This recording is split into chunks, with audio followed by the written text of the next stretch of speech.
Candace. How are you? Hi, Victoria. I'm doing well. How are you? Good, thank you. Thank you so much for having me on your show. Of course. Thank you so much for joining me. I've been looking forward to it. Me I might too. not have kids, but everybody loves pink. So. Oh.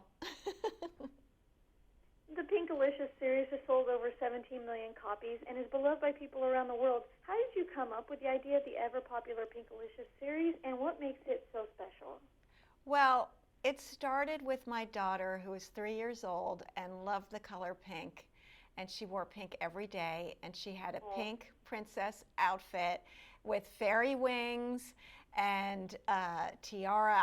I'm wearing the tiara today because I'm celebrating, and actually I invite everybody out there to go put on a tiara this year and get in touch with their inner pink.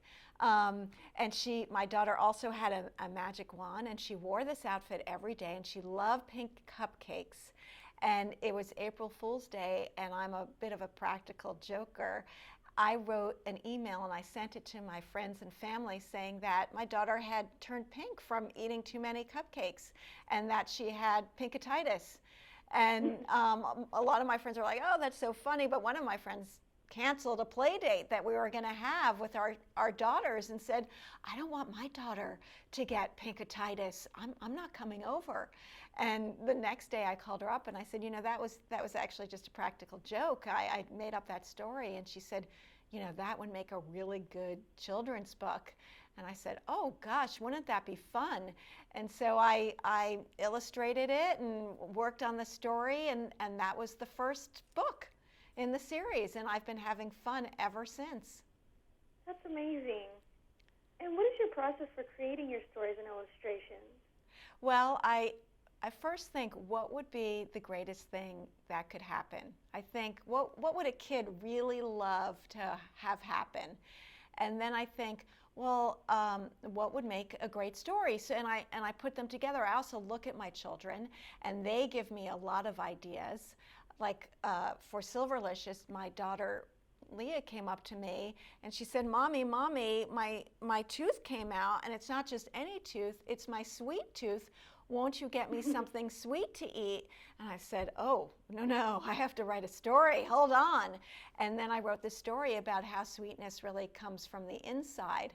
But because I think like a kid, I think, well, how do you learn that lesson? And is it that you taste lots of sweet things and it doesn't have any flavor, and it's only when you do something sweet that you realize how flavorful sweetness is? So I'm always thinking about what are the lessons that I want to teach.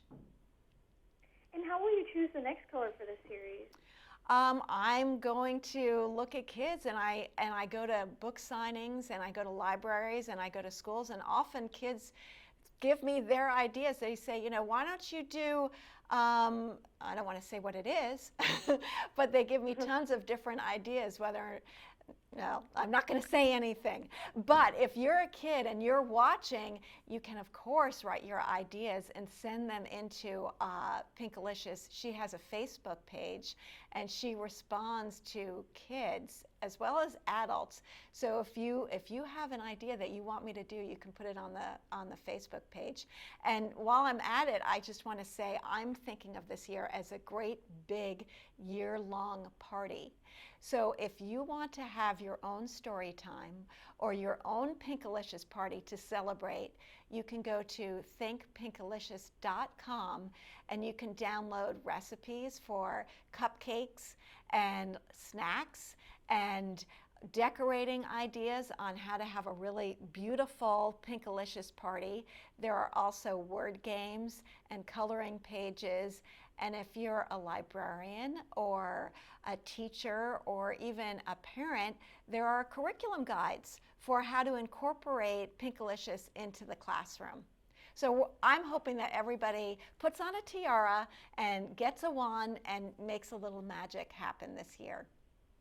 Well, I just love how positive the stories are and how positive the characters are. I mean, that's just amazing that, maybe kids don't get that at home, but they get that from your books. Oh, that's so nice of you. Well, I like to have fun, and since it takes me 2 years to work on a book, I want to do something that's going to make me happy while I'm working on it. Otherwise, I would get really depressed. Absolutely. And what do you children will take away from this series in Pinkalicious? Well, first of all, I want kids to love color. Second of all, I want kids to read. I mean, it's very, very important, especially in today's society where everything is e this and e that. Just enjoying stories is very important. And then, of course, being able to solve their own problems and relating to characters, whether or not it's Pinkalicious or Peter, and as they go through these stories, they solve their own problems. So that's very important. And what was your favorite picture book growing up, and how has that affected your artistic style? Well, I always loved books that had great female characters. And I loved Eloise, I loved Madeline, I loved The Secret Garden, I loved Rebecca of Sunnybrook Farm, and I loved Harriet the Spy. Characters that I could fantasize about and that I wanted to be. So I'm always thinking about that when I work. What else did you ask me? Oh, no, I was going to say, what is it like seeing your book transform to stage shows, collectible dolls, and a new TV show? That has to be so exciting. That is really, really exciting. I love working on these projects and, you know, going to see the play and watching the kids as they're captivated and they sit there very quietly. And I've even seen babies sit very quietly as they watch what happens, and they get very worried about Pinkalicious, you know, oh no, she's going to turn pink.